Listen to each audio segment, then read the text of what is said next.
নমস্কাৰ সকলোকে মোৰ চেনেললৈ স্বাগতম জনালো। আশা কৰোঁ আপোনালোক সকলো ভালে আছে। আজি মই পালেং শাক আৰু মাছৰ খুব ধুনীয়া এটা ৰেচিপি আপোনালোকৰ আগলৈ লৈ আহিছোঁ। আহকচোন তেতিয়াহ'লে ভিডিঅ'টো আপোনালোকৰ আগত আগবঢ়াওঁ। একেবাৰে ইজি ৰেচিপি হয় এইটো আৰু খাবলৈ কিন্তু বিৰাট সোৱাদ লগা হয় দেই মাছৰ লগত।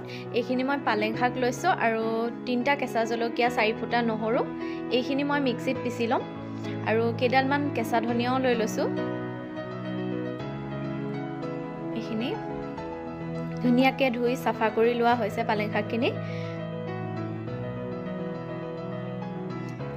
এয়া জলকীয়া আৰু নহৰু দি দিছোঁ ইয়াতে আৰু ইয়াতে ধুই লোৱা ধনিয়া পাতখিনি দি দিছোঁ আৰু ইয়াতে অকণমান পানী দি দিছোঁ আৰু এইখিনি মই ইয়াত পিচি ল'লোঁ এনেদৰে।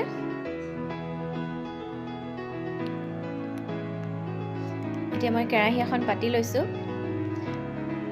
ইয়াতে মই মিঠাতেল দিছোঁ, বৰ বেছি দিব নালাগে।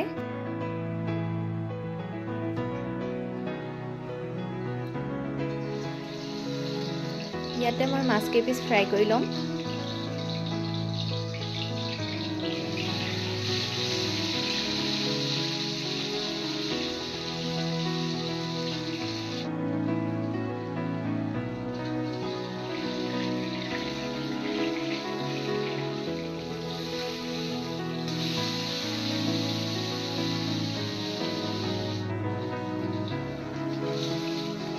এয়া এইকেইটুকুৰা মই এনেদৰে ফ্ৰাই কৰি ল'লোঁ।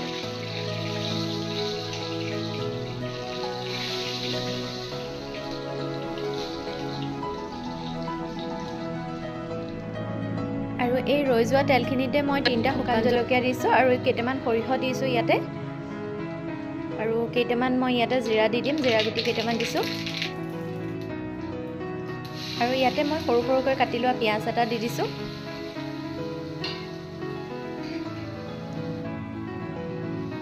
এইখিনি মই ভাজি ল'ম।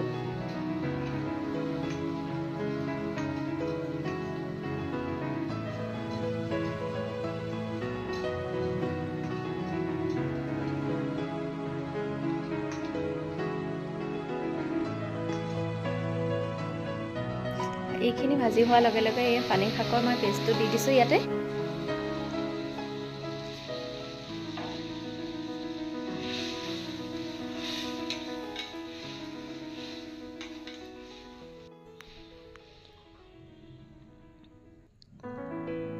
আৰু ইয়াতে মই সোৱাদ অনুযায়ী ইয়াতে নিমখ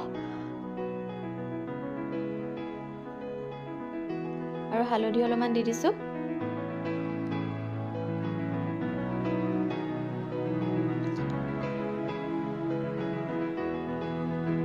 ইয়াতে সৰুকৈ কাটি লোৱা এটা আলু দি দিলোঁ।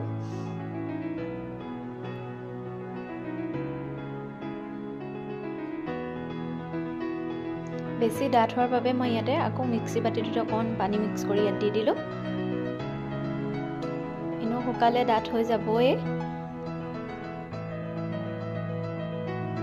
আৰু ইয়াতে মই ভাজি থোৱা মাছ কেইপিচ দি দিছোঁ।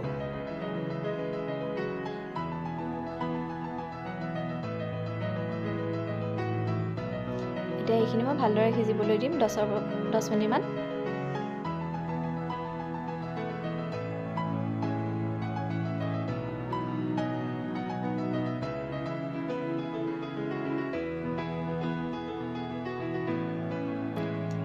এইখিনি এনেকৈ ঢাকি আৰু অলপমান দি থাকক। মোৰ মাছৰ জোলখিনি ৰেডি হৈ গ'ল। যিমান ধুনীয়া দেখিবলৈ আৰু একেবাৰে বনাবলৈ ইজি আৰু খাবলৈও বিৰাট ধুনীয়া লাগে। আজি দুপৰীয়া ভাত সাজত মোৰ তিতা কেৰেলাৰ পিটিকাৰ লগত পালেং শাকৰ লগত বনোৱা মাছৰ জোলখন আছিলে। বিৰাট ভাল লাগিলে খাই। আপোনালোকে আপোনালোকৰ মতামতবোৰ জনাবলৈ নাপাহৰিব। আজিলৈ আহিলোঁ, আকৌ এবাৰ লগ পাম অন্য এটা ভিডিঅ' লৈ। তেতিয়াহ'লে আহিলোঁ, বাই বাই।